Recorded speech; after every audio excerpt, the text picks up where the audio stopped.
At PlayStation's conference this year at E3, we saw gameplay for a game a lot of us hoped to see, but few actually expected to. Rumours had constantly made it sound like the Resident Evil 2 remake was in development hell. Yet E3 proved that's not the case, and that we'll be playing Resident Evil 2 Remake on January 25th. Due to all this, and considering the original is one of my favourite games of all time, I thought it made sense to do a deep dive into the information we know about the game and analyse the trailers for possible clues about the direction the remake is taking. Before I do that though, please make sure to like and subscribe, turning on that notification button, and let me know in the comments what you think of the Resident Evil 2 remake. The gameplay we've seen so far is set in the Raccoon City Police Department. From what has been shown off, we know for certain that the game will have an over-the-shoulder camera angle and a lot of zombies. Judging from the gameplay shown, they'll be slow moving but aggressive, meaning you'll have to watch your turns, and when they bite you, the camera zooms in real close, making it very uncomfortable to experience and adding a level of panicked disorientation to the proceedings.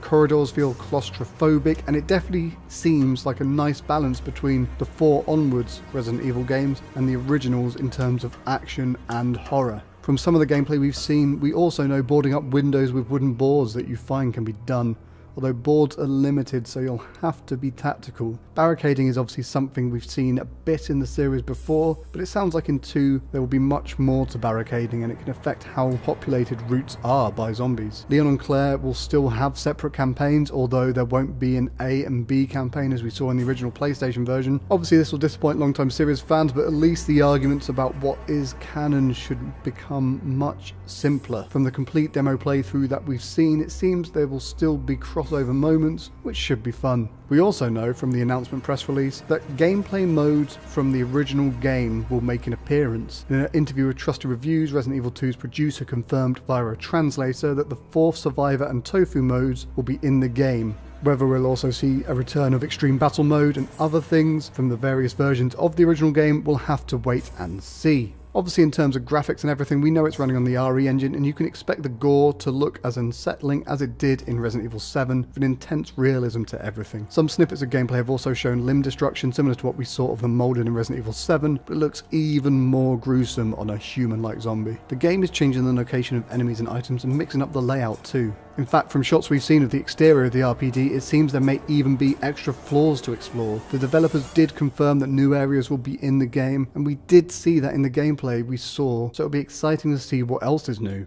The liquor won't appear in the same place as it made its iconic debut, but when it does appear, it will definitely still fill you with the same terror it did all those years ago. There'll also be some new items making an appearance. The knife is also much more useful and can be used to push zombies away from you. Once you do this though, you need to make sure you kill the zombie and pull the knife out to get it back. But enough of what we know of the game. What can we speculate on from the trailers we have seen? From the first trailer shown at the PlayStation conference, it seems that the game will most likely open outside of the city. We can tell this by the fact that the officer shown being eaten by the zombie was part of the Arkley County Sheriff Department and not part of the Raccoon City Police Department. It's also interesting seeing a rat here because we know that rats played a key part in spreading the virus around the city. Perhaps that's how the zombie shown in the confrontation got infected. The location looks like a storeroom, and judging from the items in there, what could possibly be a convenience store or a gas station. It'll be interesting to see if Leon and Claire still meet at Emmy's Cafe, or if Emmy's Cafe is gone completely. If the location is a gas station, that would be interesting considering that it was a gas station that saw the lorry driver bitten that causes the accident that separates Leon and Claire in the original version. Meaning there could be a chance we encounter them before the accident happens, or it happens a completely different way. We then get our first look at Leon, who has changed drastically, much like Chris did when he appeared in Resident Evil 7. He still has his floppy haircut though, so don't worry too much. The level of surprise when he speaks up makes it clear he's only seeing this sort of destruction for the first time, which is why it's likely to be the start of the game. As we finally see Raccoon City revealed, we hear "the money's in my account, always a pleasure." There's a few possibilities of who this could be. Series fans will obviously long for it to be Wesker, but it's more likely to be Chief Brian Irons, who plays the role of a minor antagonist in the original version. He was a key figure in the cover-up job of the Arkley Mansion incident and was basically paid out by Umbrella. There's also a small chance it could be a completely new character, maybe even the mayor of Raccoon City, Michael Warren, who we know was bribed by Umbrella, but has never made an appearance in the games. As the trailer continues, we see various shots of Raccoon City and see areas from the original that will be returning. Marvin Branner then makes an appearance talking to Leon, which we know from the gameplay shown is in the main hall. This is different to where he appeared in the first game, but is where he appeared in the Dark Side Chronicles, so, it's taking all of the lore from various different games to sort of make up this version of Resident Evil 2, it seems. At around the 2:18 mark in the trailer, we see a shot that could very well be the starting location from the original game. Leon and Claire then say some lines which are probably snippets from different sections of the game and not an actual conversation, whilst we also see the Welcome to Raccoon City sign. We then hear a new voice that sounds like it's being spoken over comms. There's a good chance this is the fourth survivor, Hunk, considering the fact that we know he's going to be in the game. There's still a slight chance it's someone else, but it would make more sense for it to be Hunk, and may even hint at a bigger role for him in the remake, considering that he's being shown off in the trailer. Sherry Birkin is then shown, the daughter of the main antagonist of the game, William Birkin. She's asking someone for help, and that's where we get our first look at Claire Redfield, who is more than happy to help. The scene looks like it could be a similar location to where we first got to play as Sherry in the original version, which hopefully means we'll still get to play as her this time. The next shot shows a childlike figure outside in the rain, but the costume is different to what we've just seen Sherry in. But it doesn't mean that it's not her. It could be a bit later in the game, but it could also be confirmation that there's more children in the game, or maybe even infected children, which would be a series first and also extremely terrifying. A woman's voice then says, "Most impressive display of strength," but we never meant for this to happen. This is most likely Annette Birkin, Sherry's mother and a minor antagonist in the game. Much like her husband William, she worked for Umbrella, so it's highly likely the words she's saying are about her husband. During this dialogue we get our first look at Mr. X. This time he's sporting a rather fetching hat, along with his trademark trench coat. It'll be interesting to see if he appears in both campaigns, considering he only appeared in the B scenario in the original version of 2.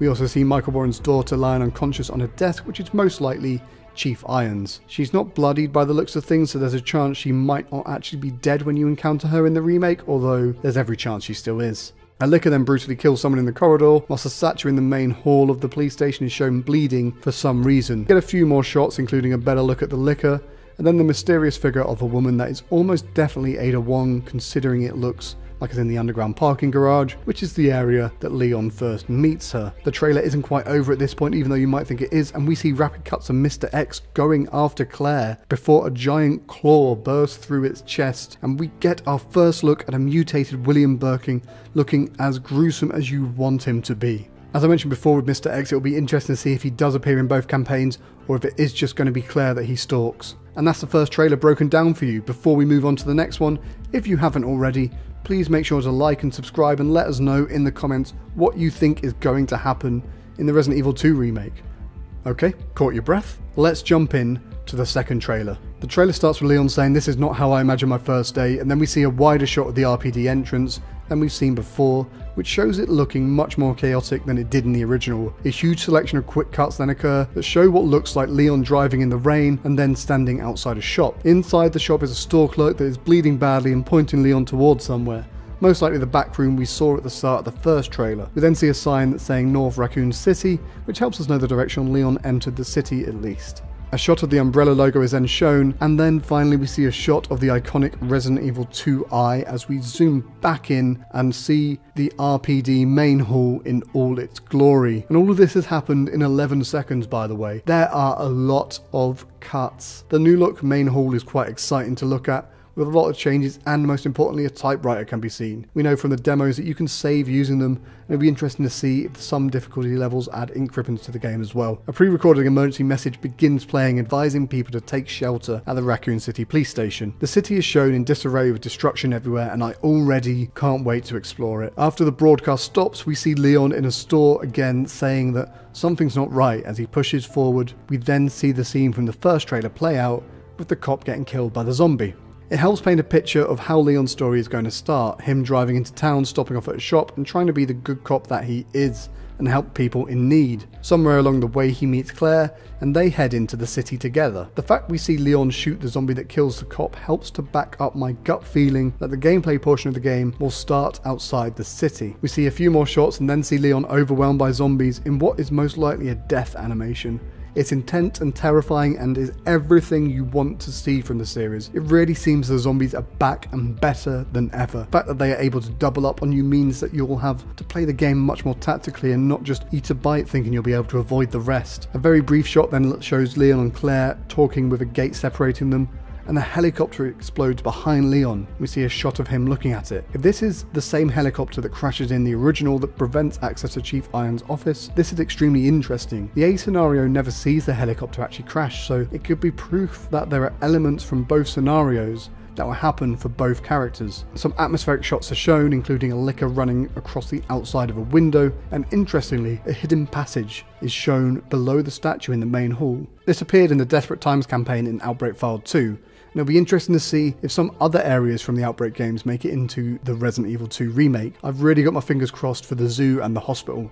Then in the quick cuts, a building I've never seen before makes an appearance, and it looks almost like a church, but there could be a small chance that it is the St. Michael clock tower from Resident Evil 3, which would be huge if it is. But it does look too small to be a clock tower, and it also doesn't actually look like it has a clock, so it's more likely just some new area. We'll no doubt find out what it actually is soon, but it's exciting to see the new areas appear in the game, helping to expand our knowledge of what the layout of Raccoon City actually is. And then the trailer ends with the best shot of a Licker we've seen yet, and it looks like it'll be much bigger than we've seen in the original versions of the game, and I can't wait to destroy them. And that's it for the trailer breakdown. The remake of Resident Evil 2 releases on January 25th, 2019. Before I go though, I want to make one final point I noticed when breaking down the trailer. There were clearly shots shown that were gameplay and not cutscenes, but were not over the shoulder perspective. Some look first person, and some look fixed camera, and there's every chance that these were just included for camera angle purposes for the trailers, but everything else feels so carefully planned out,